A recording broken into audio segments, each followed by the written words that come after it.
Mujer de 56 años que presenta en los últimos años una clínica de vértigo rotatorio recurrente de forma episódica, asociado pues, a plenitud, que le dura unas horas, muchas veces acompaña inestabilidad, también padece de hipoacusia fluctuante y de acúfenos. Se le ha pedido de la resonancia magnética y ahí no se ha encontrado patología, y en la audiometría apareció una hipoacusia neurosensorial en el oído derecho. Bueno, evidentemente con este cuadro clínico no tenemos que dudar, lo que nos están preguntando es acerca de un caso de una enfermedad de Meniere.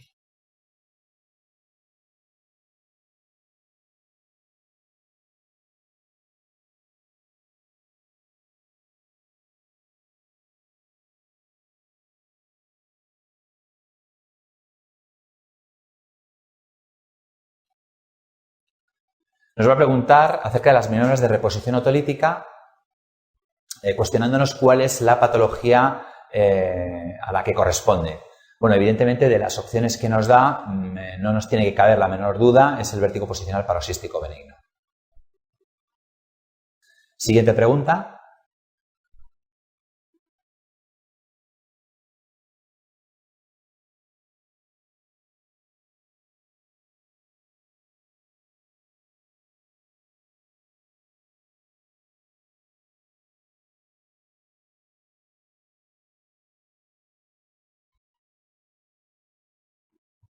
Indica lo falso en relación con la neuritis vestibular. La incidencia es similar a ambos sexos, suele afectar a pacientes jóvenes sin comorbilidad, se acompaña de hipoacusia o está afectado el octavo par craneal. De las 4 opciones que nos da, si tenemos que indicar lo falso en lo que respecta a la neuritis vestibular, es que se acompaña de hipoacusia. La neuritis vestibular es una patología que afecta a las ramas vestibulares y no a las cocleares y, por lo tanto, no debe haber ningún síntoma de tipo auditivo de lo que respecta sobre todo a la audición. Si estuviera afectada, tendríamos que sospechar que otra es la causa.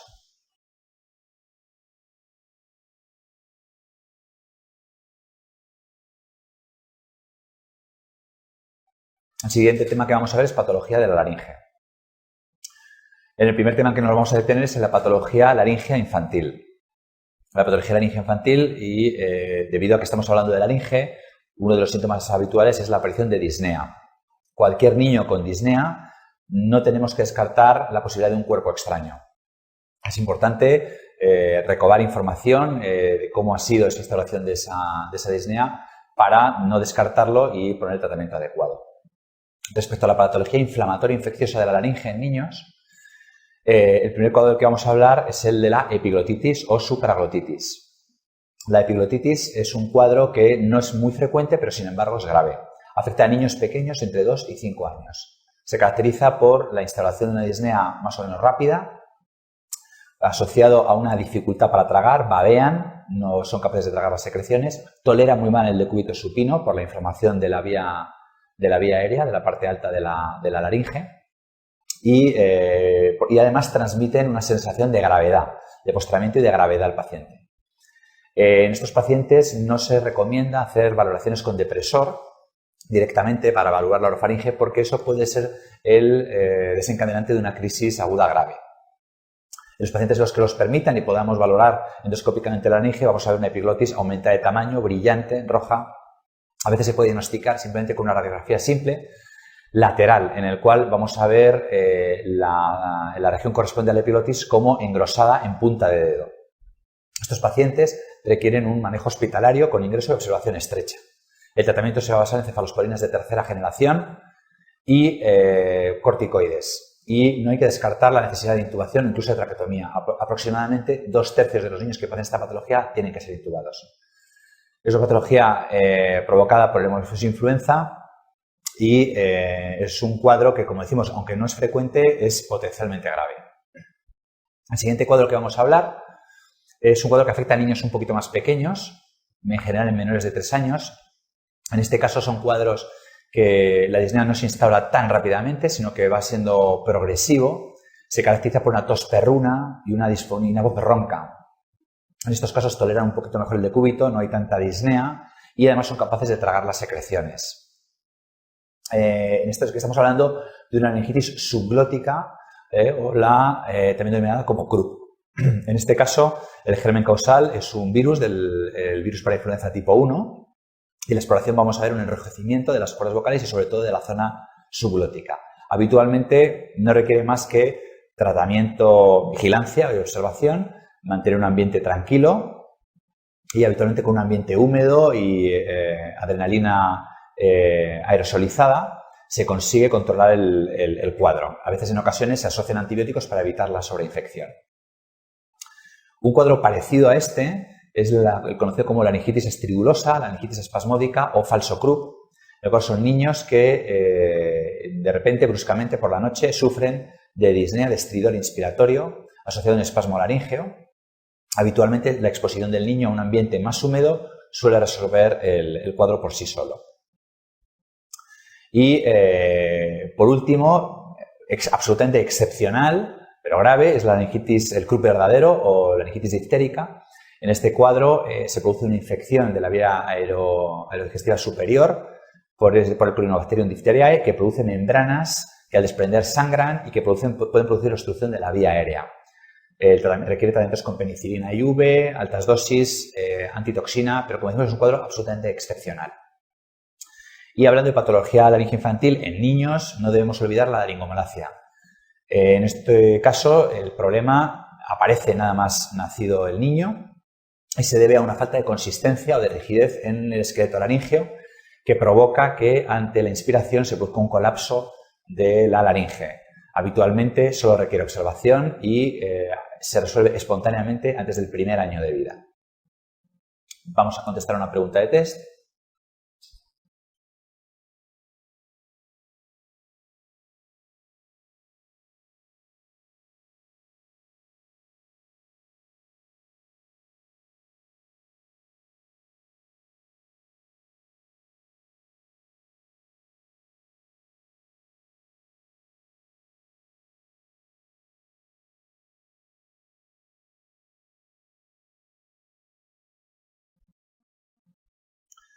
Varón de 50 años que acude a la urgencia de un hospital con fiebre, odinofagia, voz gangosa, 2 horas de evolución. Se establece el diagnóstico de epiglotitis aguda, señalar la actitud más correcta.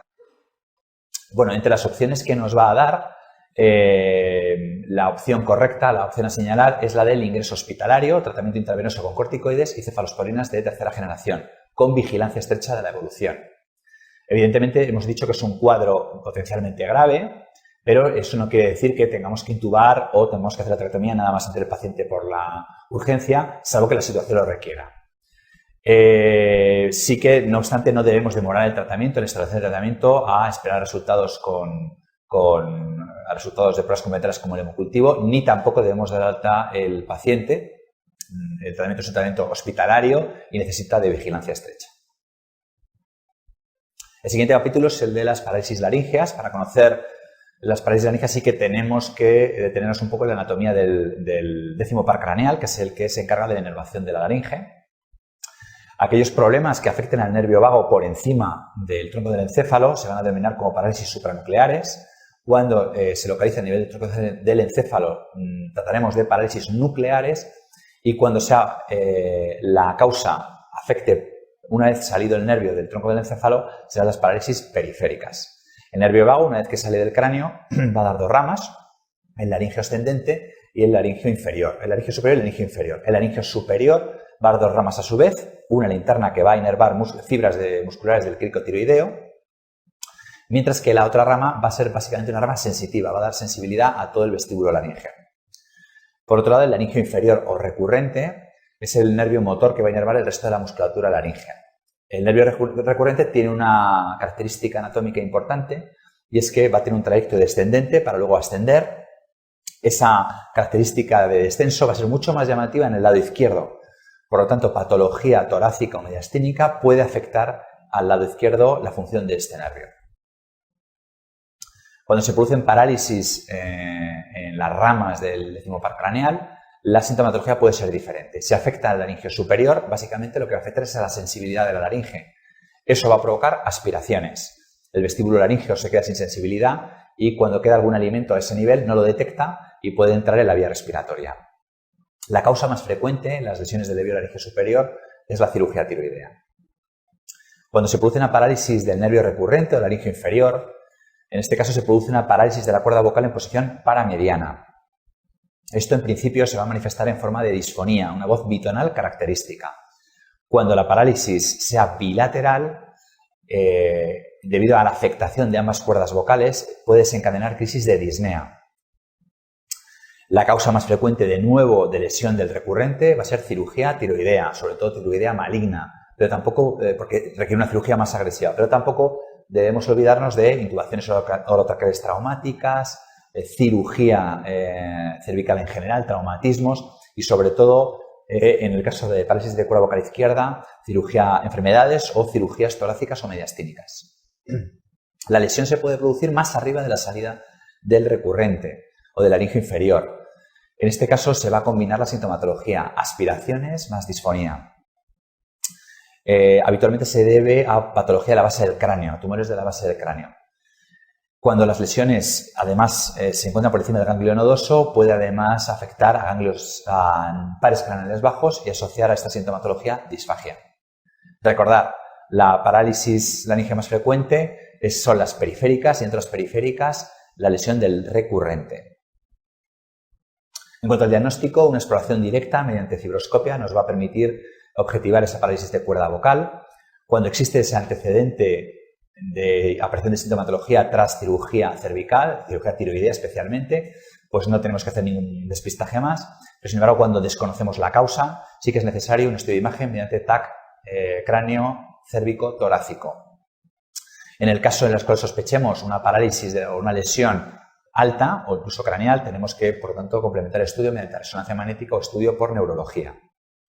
El tratamiento, cuando la parálisis es unilateral, podemos esperar una mejoría espontánea si en el caso de las lesiones recurrenciales la disfonía puede compensarse por movimiento o por una hipermovilidad de la cuerda vocal contralateral, si ese no es el caso, a través de foniatría o bien mediante cirugía con la inyección de material tipo ácido hialurónico o grasa.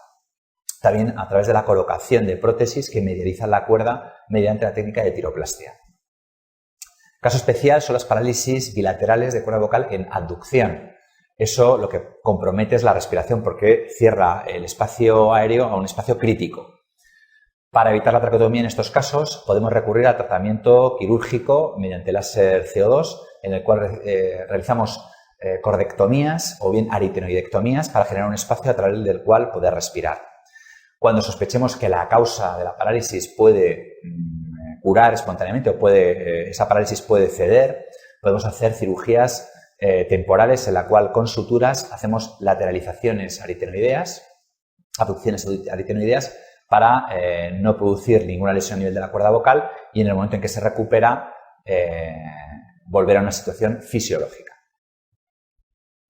Vamos a contestar a una pregunta.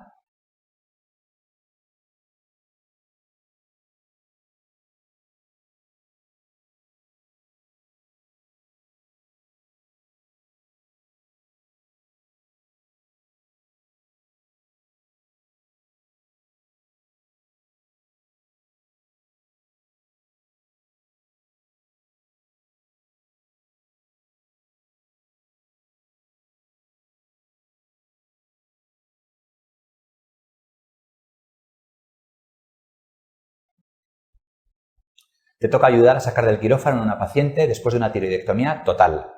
Cuando le retiran el tubo de intubación, la paciente empieza con clínica de obstrucción respiratoria con estridor. La herida está bien. ¿Cuál de los siguientes diagnósticos debe considerarse? En primer lugar, bueno, evidentemente la paciente ha sido operada en una tiroidectomía, comienza con estridor y desde luego parece que hemos descartado que haya un hematoma compresivo o una complicación de la herida que esté comprimiendo, porque la herida está bien. De todas las opciones que nos da, es la parálisis bilateral de cuerda vocal, es la que tenemos que pensar en primera opción.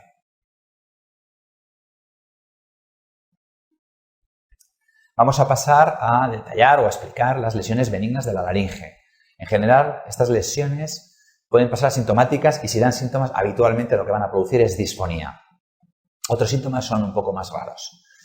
En cuanto a la exploración, básicamente la fibroscopia, endoscopia laringea, que nos va a permitir una visión directa de la lesión, asociada o no a estroboscopia.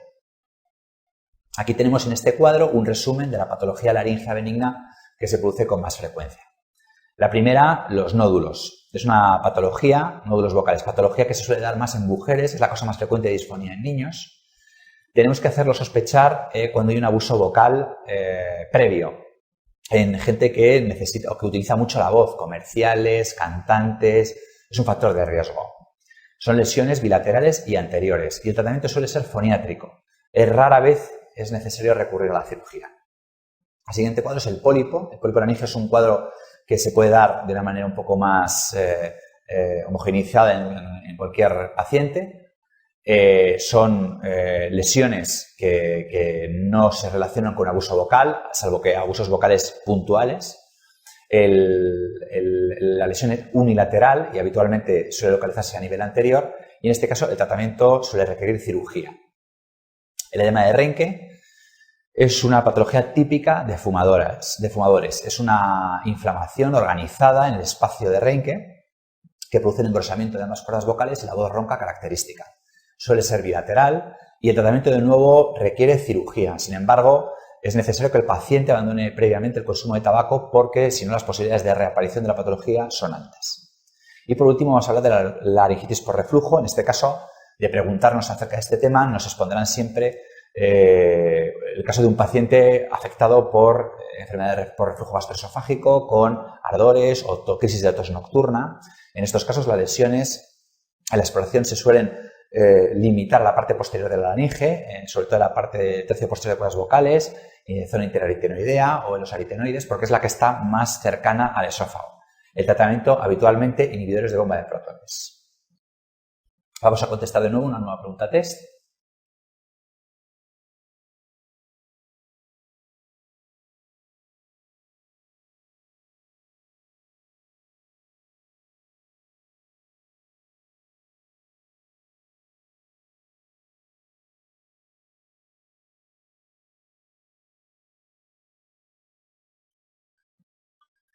Una mujer casada de 35 años, no fumadora, con 3 hijos, consulta por disfonía de 3 meses de evolución que no mejora con tratamiento médico. La palpación cervical es negativa. Es probable de que se trate, evidentemente, con las pistas que nos da, mujer que tiene una disfonía crónica, mantenida, con 3 hijos y que además no en ningún lado pues, no es fumadora, por lo tanto no tendríamos por qué sospechar ninguna lesión de naturaleza maligna. El cuadro que por frecuencia deberíamos pensar en primer lugar sería la de los nódulos vocales. Pasamos ahora a hablar de la papilomatosis laríngea. La papilomatosis laríngea es una enfermedad en la cual se producen lesiones papilomatosas y que podemos diferenciar dos cuadros bien diferenciados, la infantil o juvenil y la forma de adulto. Se diferencian porque la forma infantil suelen ser lesiones múltiples y tienden mucho a la recidiva. Sin embargo, la forma de adulto suelen ser lesiones únicas. Estas formas, las formas de adulto, tienen un porcentaje de malignización mayor o por lo menos cierto porcentaje de malignización, un 3%. Están relacionadas con la infección del virus del papiloma humano serotipos 6 y 11. En general, el tratamiento se hace con cirugía láser, con la resección y vaporización de las lesiones y en aquellos casos recidivantes requieren de la infiltración en el lecho quirúrgico de agentes tipo retinoicos o cifodovir. Respecto a las lesiones precancerosas, evidentemente se van a dar en aquellos pacientes que están expuestos a los factores de riesgo del cáncer de laringe, es decir,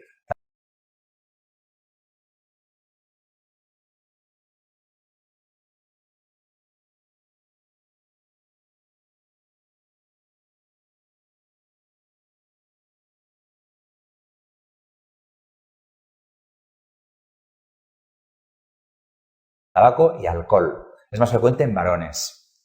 Pueden ser asintomáticas o, depende un poco la localización, pueden dar síntomas como disfonía. De producirlo, lo más frecuente es que produzcan disfonía.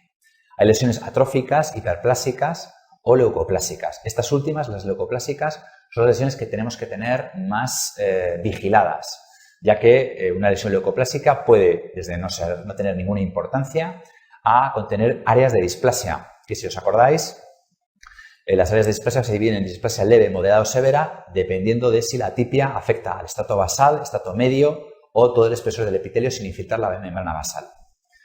En general, las lesiones que salen las lesiones que no son evidentemente benignas y sobre todo en pacientes que están expuestos a factores de riesgo requieren de no solo exploración, sino también de biopsia.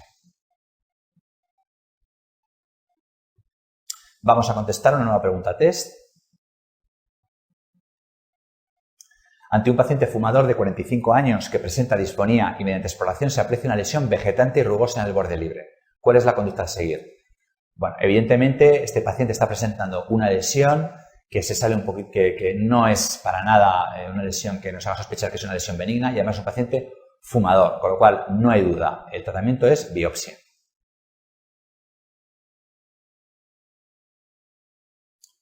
Respecto al cáncer de laringe, lo que tenemos que tener claro es que es el tumor de cabeza y cuello más frecuente.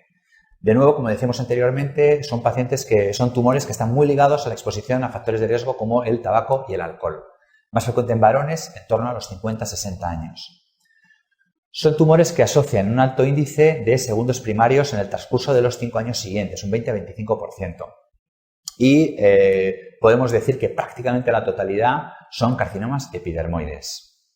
El paciente que tiene un cáncer de laringe, el factor que le va a marcar de una manera más intensa o de manera más significativa el pronóstico va a ser la presencia de adenopatías, independientemente de otro factor. Para entender bien y hacer un correcto manejo del cáncer de laringe, tendremos que entender que la laringe tiene 3 localizaciones. La supraglotis, que va desde la parte alta de la laringe hasta inmediatamente por encima del plano glótico, la glotis, que corresponde a las cuerdas vocales, y la subglotis, que va por debajo de las cuerdas vocales hasta la tráquea. Tiene importancia porque dependiendo de dónde se localiza el tumor, las características, el comportamiento y el pronóstico es diferente. Los pacientes que están afectados de tumores glóticos, que es un tumor más frecuente en pacientes anglosajones, se caracterizan porque dan síntomas precozmente, dado que afectan a la cuerda vocal, van a producir una disfonía que si persiste en el tiempo va a ser un motivo de alarma, sobre todo en pacientes fumadores. Por lo tanto, son tumores que con facilidad se diagnostican cuando son o tienen un pequeño tamaño. Además, tiene una característica y es que metastatizan o dan metástasis ganglionares o no dan metástasis ganglionares. Con lo cual, como decíamos, debido a que es el marcador pronóstico más importante, eso condiciona, la no presencia de adenopatías condiciona su buen pronóstico. Los tumores supraglóticos, que son más frecuentes en nuestra área, en el área mediterránea, aunque los tumores glóticos han aumentado en su incidencia, son tumores que tienen un peor pronóstico básicamente porque se diagnostican más tardíamente. Los síntomas que dan son síntomas inespecíficos como sensaciones de parestesias, sensación de cuerpo extraño, y ya cuando dan síntomas más graves como talgia refleja, disfagia, normalmente estamos ante tumores que son de un tamaño grande. Además, estos tumores sí que tienen una vascularización linfática importante y metastatizan con bastante frecuencia, lo cual empeora su pronóstico.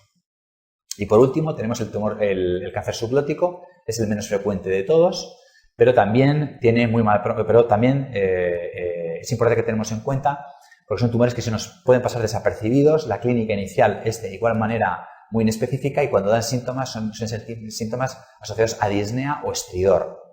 También metastatizan con bastante facilidad a ganglios linfáticos y tienen mal pronóstico. En general, el diagnóstico requiere de una exploración directa mediante fibroscopia, la toma de biopsia y una prueba complementaria, un escáner, un TAC cérvico-torácico para completar el diagnóstico y el estadiaje del paciente.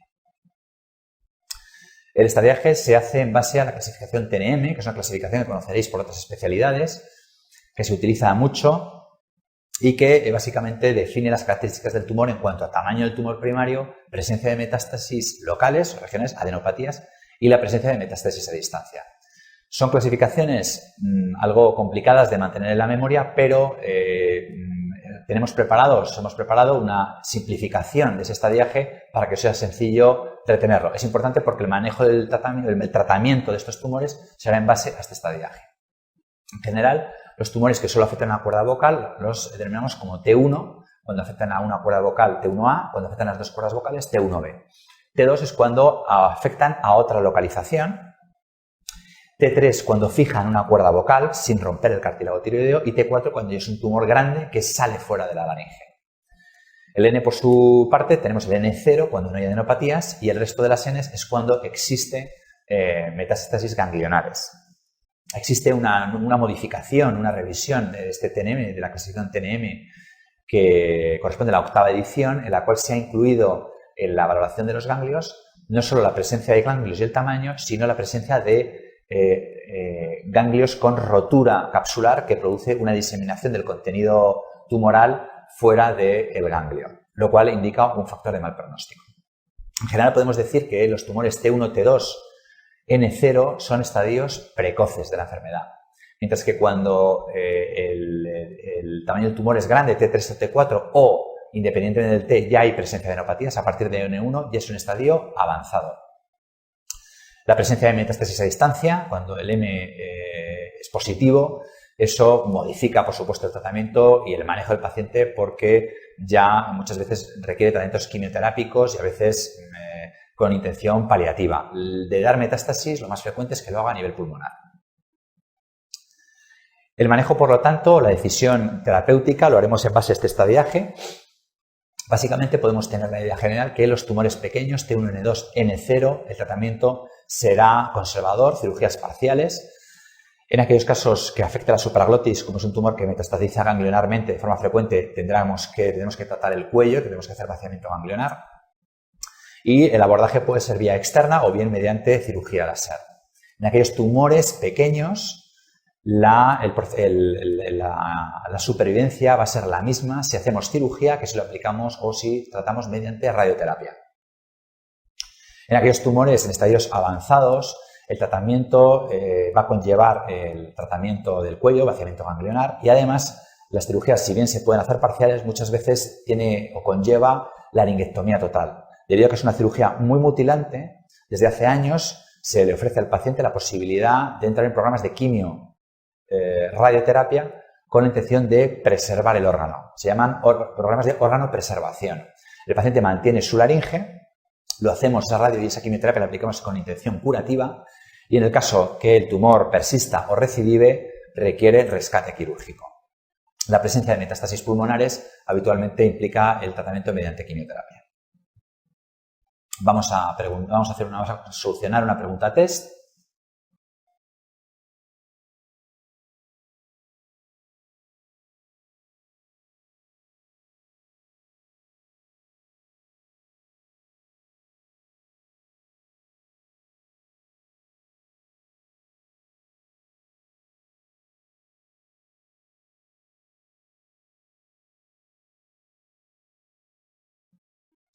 Ante un varón con antecedentes de tabaquismo y enolismo que consulta porque desde hace meses nota una sensación de cuerpo extraño al tragar, parestesias faríngeas y pinchazos en el oído y adenopatía cervical, ¿qué debemos sospechar?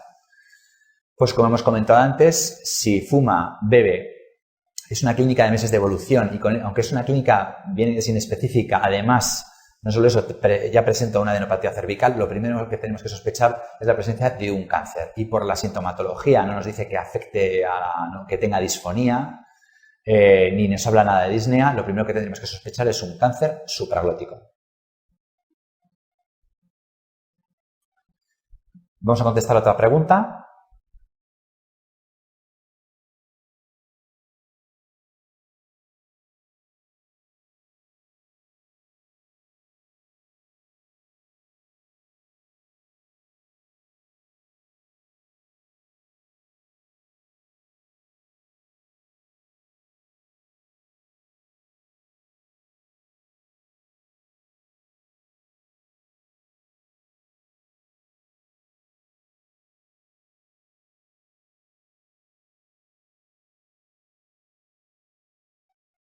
Hombre de 55 años, fumador de un paquete diario, que presenta disfonía y desde hace un mes presenta una adenopatía lateral cervical pétrea. Aparte, además, nota cierta dificultad respiratoria. Señala el diagnóstico más probable. Bueno, de las opciones que nos da, debido a, evidentemente, sospechamos una patología neoplásica, pero el que nos comente que el paciente padece de una disfonía persistente y de disnea nos tiene que hacer sospechar, en primer lugar, de un carcinoma epidermoide de laringe.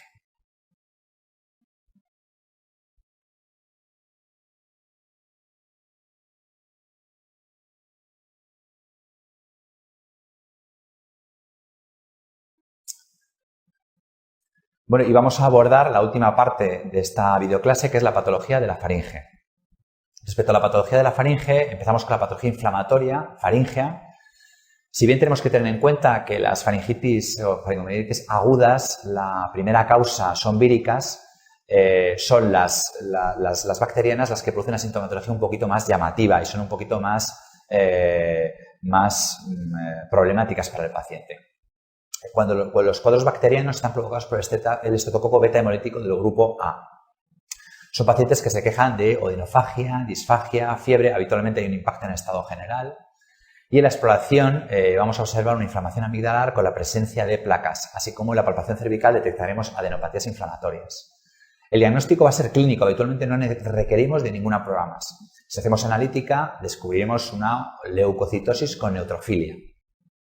En algunas situaciones, sobre todo en centros pediátricos, se disponen de test rápido de detección del antígeno del estreptococo beta hemolítico del grupo A, aunque la prueba para confirmar la infección por este germen es el cultivo. El tratamiento antibiótico, amoxicilina clavulánico y habitualmente, evidentemente, cubrir tanto el dolor como la fiebre con medicación analgésica y antipirética. La mononucleosis es otra afectación faringoamigdalar, pero en este caso es un cuadro vírico.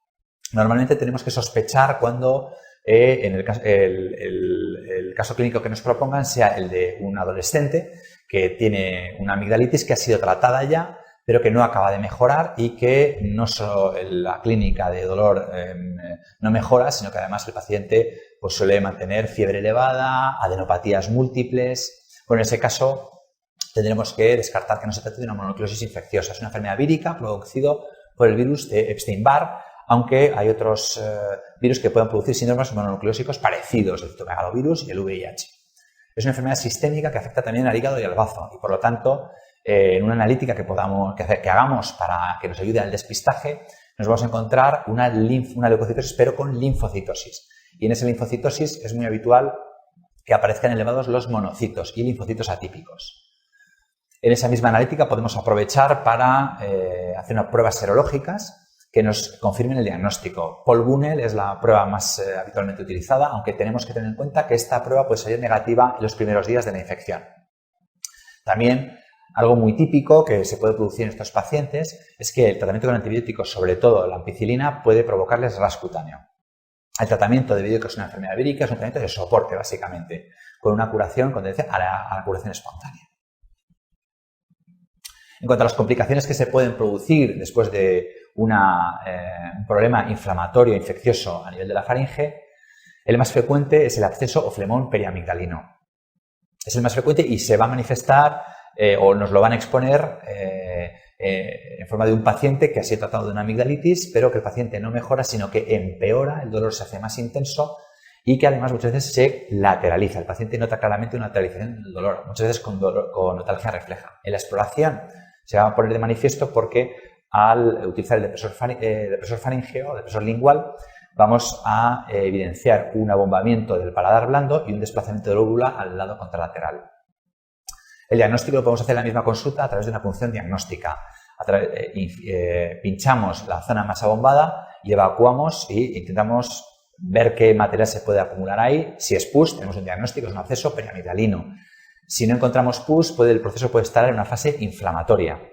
En ambos casos requiere tratamiento con antibioterapia intravenosa, habitualmente amoxicilina clavulánico y corticoides. En casos en los que el paciente esté afectado de un flemón periamigdalino de repetición, se le puede ofrecer, una vez superado el proceso, este proceso agudo, la amigdalectomía para evitar nuevos episodios. Vamos a contestar una pregunta de test.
Paciente de 20 años que acude a la urgencia por disfagia de 10 días de evolución que no ha cedido con tratamiento antibiótico de amoxicilina clavulánico. Presenta un ras cutáneo, múltiples adenopatías cervicales y una amigdalitis con placas. ¿Qué prueba diagnóstica complementaria solicitaría? Bueno, evidentemente esta prueba nos está exponiendo un caso clínico relacionado con una mononucleosis infecciosa. De las pruebas que nos dan, frotis faríngeo, hemocultivo, hemograma y ataque cervical, la que nos va a permitir establecer el diagnóstico va a ser el hemograma, no solo por esa linfocitosis, sino también por el polvo Bunel positivo y también incluso por las transaminasas elevadas que típicamente se van a ver en estos cuadros por la afectación hepática. Otras complicaciones menos frecuentes pero más graves es el absceso parafaríngeo. Este se va a caracterizar porque esa intensificación del dolor va a progresar y además debido a que ya hay una afectación de la pared lateral, muchas veces conlleva un empastamiento cervical y tortícolis. En estos casos no solo vamos a ver ese abombamiento, sino que por fibroscopia vamos a observar que toda la pared faríngea va a estar abombada. El diagnóstico ha de completarse mediante un escáner, debido a que si confirmamos la presencia de un contenido purulento suficiente, no solo requerirá a este paciente ingreso y antibioterapia intravenosa, sino que además requerirá drenaje mediante cervicotomía. La presencia de pus en el espacio laterocervical, debido a que está en contacto directo con el paquete vascular, puede complicarse produciendo el cuadro conocido como síndrome Lemierre, que es una tromboflebitis séptica de la vena yugular y que puede producir émbolos sépticos que pueden provocar patología a nivel pulmonar. En estos casos en los que se identifica esta complicación, requiere en el seno de la cervicotomía para drenar el contenido purulento la ligadura de la yugular interna. El absceso retrofaríngeo es un poco menos frecuente y si se da habitualmente más en niños. Eso es porque los niños en el espacio retrofaríngeo tienen una cadena de ganglios que desaparecen a partir de los 4 o 5 años de edad, que se denomina como cadena ganglionar prevertebral de Gillette. En estos casos, bueno, pues la disnea, la tortícolis, la afectación general, pues se da parecida al absceso parafaríngeo, pero aquí puede haber síntomas asociados a disnea. El diagnóstico lo vamos a ver porque va a haber un abombamiento de la pared posterior de la faringe. En la radiografía simple lateral vamos a ver un engrosamiento de las partes blandas y en el escáner, de nuevo necesario, nos puede poner en evidencia colecciones drenables. En este caso, aparte del ingreso hospitalario y tratamiento antibiótico intravenoso, también requiere cervicotomía, pero también requiere de drenaje, pero en el caso en el que la acumulación se produzca a nivel orofaringeo, nos puede permitir un drenaje vía transoral. Si no ese es el caso, tendrá que ser a través de una cervicotomía lateral. Tanto el absceso parafaríngeo y sobre todo el absceso retrofaríngeo son cuadros potencialmente graves porque estos espacios se comunican con el mediastino y la progresión de esa enfermedad infecciosa hacia el mediastino puede producir una mediastinitis cuya mortalidad es muy elevada. Vamos a hablar del síndrome de apnea obstructiva del sueño, SAOS. En adultos es un cuadro que se caracteriza por ausencia de sueño reparador, hipersomnolencia diurna y ronquido sonoro. Es un cuadro que es un factor de riesgo cardiovascular, estimula favorece la aparición de resistencia a la insulina y además es un cuadro peligroso por la posibilidad de desencadenar accidentes de tráfico debido a esa hipersomnolencia. El diagnóstico se basa en la polisomnografía nocturna, que no solo nos va a dar el diagnóstico, también nos va a establecer la gravedad de esa apnea del sueño a partir de una serie de índices una serie de determinaciones que se van a hacer. En el caso de en general, en todo el tratamiento del SAOS, es recomendable una serie de medidas higiénico-dietéticas, sobre todo de cara al sueño, así como también evitar exposición a tóxicos y, sobre todo, importante, adelgazar. Es un factor fundamental. Para aquellos pacientes que tienen un SAOS moderado o grave, se recomienda el tratamiento mediante CPAP, que son dispositivos que inyectan aire en el caso de detectar una apnea y que hoy por hoy pues, han demostrado muy eficaces para el tratamiento de los casos moderados y los casos graves.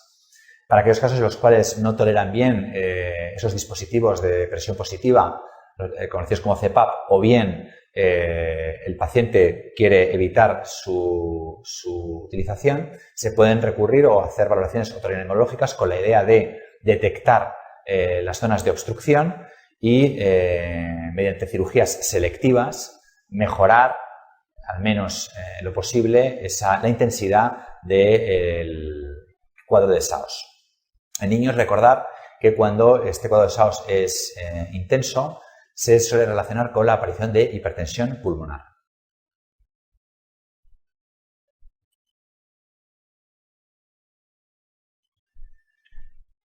Pasamos al capítulo de patología tumoral faríngea. Vamos a empezar hablando de la patología tumoral benigna y aquí solo nos vamos a detener en angiofibroma nasofaríngeo.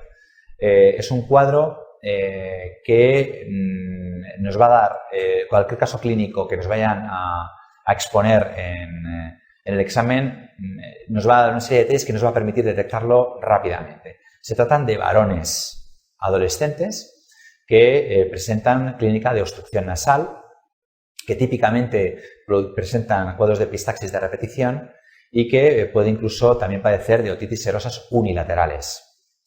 Eso es debido a que esta lesión es un tumor benigno de naturaleza vascular que se puede ocupar parcialmente fosa nasal y cabo. Es un tumor benigno, pero es localmente invasivo y en su crecimiento puede afectar a la órbita y al cráneo. El diagnóstico se va a realizar mediante fibroscopia por visualización directa, pero requerirá además pruebas complementarias como TAC, resonancia y angiografía. Es un tumor de histología vascular, por lo cual se recomienda no biopsiar y el tratamiento es la exéresis, siempre previa embolización. Eso va a facilitar la cirugía y va a disminuir la posibilidad de hemorragias incoercibles.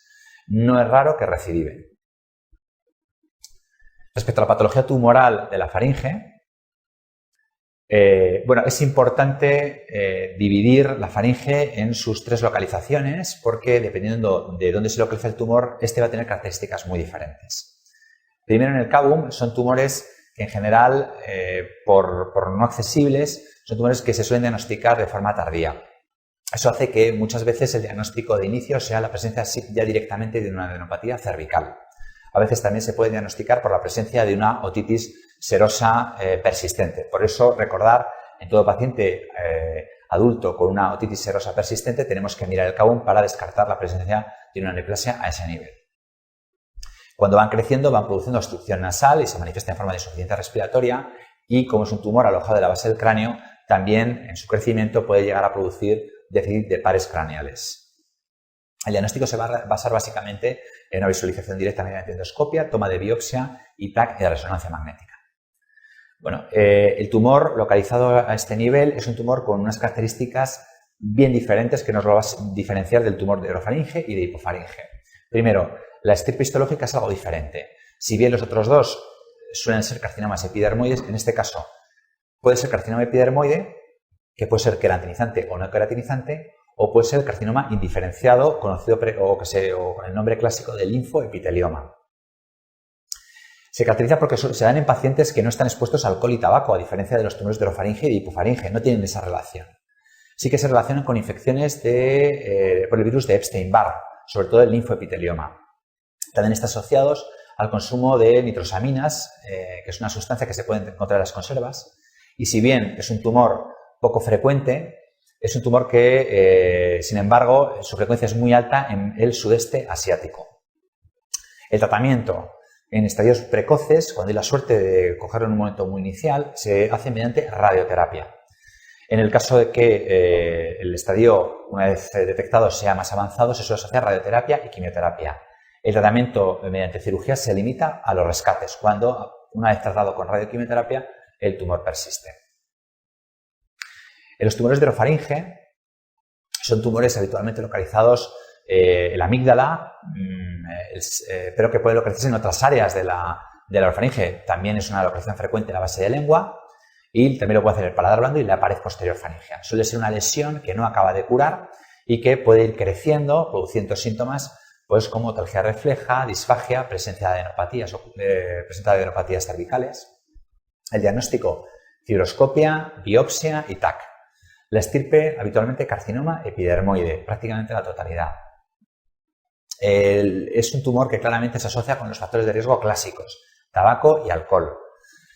El tratamiento se va a basar en un tratamiento quirúrgico cuando sea abordable, cuando sean tumores pequeños, más o menos radioterapia, y en aquellos casos en los que por el tamaño tumoral requiera de una resección más agresiva o mutilante, se puede tratar mediante preservación de órgano y protocolos de quimio-radioterapia. En este caso, en el tumor del orofaringe, y luego hablaremos de ello, sí que se han producido ciertas modificaciones últimamente por la relación que hay del cáncer de orofaringe con la infección por el virus del papiloma humano. Luego pasaremos a desarrollarla. Y por último tenemos los tumores de hipofaringe, que estos tumores, de nuevo, son tumores que tienden a identificarse de forma tardía y por lo tanto cuando tienen un tamaño grande. Son tumores que su clínica inicial es clínica absolutamente inespecífica y en su crecimiento pueden dar síntomas como disfagia, otalgia refleja, disfonía porque ya hay una progresión hacia la laringe y la presencia de adenopatías. El diagnóstico, fibroscopia, biopsia y escáner, y la histología, como en el anterior caso, carcinoma epidermoide. En este caso, la zona del hipofaringe que se ve más frecuentemente afectada es el seno piriforme. El tratamiento, igual que en el caso anterior, se trata mediante cirugía los tumores que son pequeños, más o menos radioterapia, y en aquellos casos en los cuales la cirugía requerida es una cirugía agresiva o mutilante, se puede tratar mediante quimio-radioterapia radical, reservando la cirugía para un eventual rescate. Como decimos, el cáncer de orofaringe ha sufrido diferentes modificaciones en los últimos tiempos a raíz de confirmar que mientras que los tumores asociados a tabaco y alcohol durante los últimos años han ido disminuyendo o por lo menos se han ido estabilizando, se comprobó que los tumores de orofaringe, sin embargo, estaban aumentando en su incidencia. Estudiando ese aumento de incidencia, se observó que se hacía en una población muy concreta, eran pacientes jóvenes y eran pacientes que no estaban expuestos a alcohol y tabaco. Estos casos se relacionaron o se han podido relacionar con una infección por el virus del papiloma humano, sobre todo por el serotipo oncológico, el serotipo 16, que es el más relacionado. La infección del virus del papiloma humano a nivel orofaringeo se ha relacionado con prácticas de relaciones sexuales orogenitales. En general, son tumores que, a diferencia de los tumores de orofaringe clásicos no relacionados con infección del virus del papiloma humano, tienen buena respuesta a los tratamientos mediante quimio radioterapia, aún en presencia de adenopatías. Por lo tanto, el pronóstico es mucho mejor y además no tienen la incidencia de segundos tumores que sí tienen los tumores de orofaringe clásicos. Respecto al tratamiento que vamos a hacer del cáncer de orofaringe y del cáncer de hipofaringe, es bastante parecido al esquema que establecíamos para el tratamiento del cáncer de laringe. En aquellos pacientes que padezcan de tumores pequeños T1 y T2 y que no tengan afectación ganglionar, se suele requerir o se suele recomendar tratamientos, cirugías parciales, aunque en este caso siempre requiere de vaciamiento ganglionar, dado que estas localizaciones sí que suelen dar metástasis ganglionares frecuentemente. Y en el caso, igual que la laringe, tumores pequeños, podemos tratarlos mediante radioterapia con una tasa similar de curación. Sin embargo, los tumores grandes van a requerir cirugías amplias más vaciamiento y no es infrecuente que requieran, debido a la afectación de la laringe, laringectomías totales o bien glosectomías, que en ambos casos son cirugías bastante mutilantes. En este caso se puede ofrecer al paciente de nuevo la preservación de órgano mediante quimio radioterapia radical y reservar la cirugía como opción de rescate en el caso de recidiva o persistencia. La presencia de metástasis pulmonares pues compromete de forma definitiva el pronóstico, requiriendo tratamientos sistémicos mediante quimioterapia. Vamos a contestar una pregunta test.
Nos expone el caso de una paciente de ascendencia china para el estudio de una otitis serosa que no mejora, no refiere a enfermedades importantes ni hábitos tóxicos.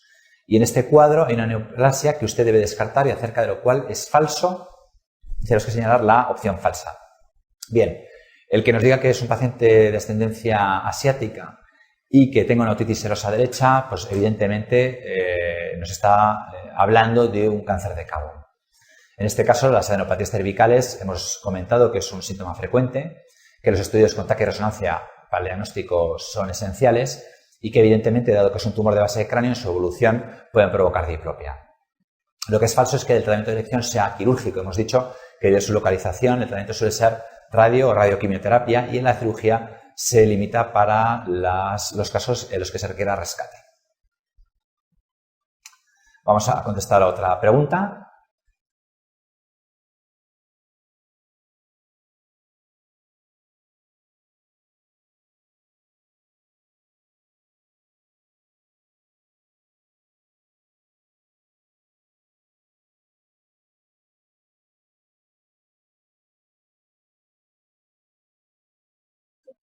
Paciente de 45 años con hábito tabáquico, no bebedor, sin otros antecedentes de interés, que ha sido diagnosticado un carcinoma escamoso de orofaringe CT1N2B. Está pendiente de decisión de tratamiento en comité y nos preguntan qué agente infeccioso le interesaría despistar antes de planear el tratamiento.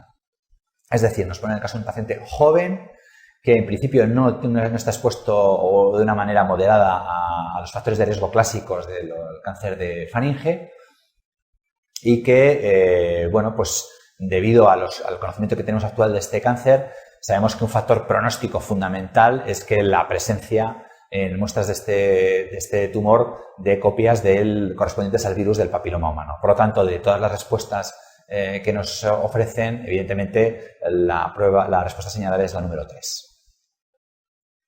Bueno, y con esto hemos terminado la videoclase correspondiente a la primera vuelta. Espero que haya sido de utilidad para prepararos esta asignatura y nos veremos en la videoclase correspondiente.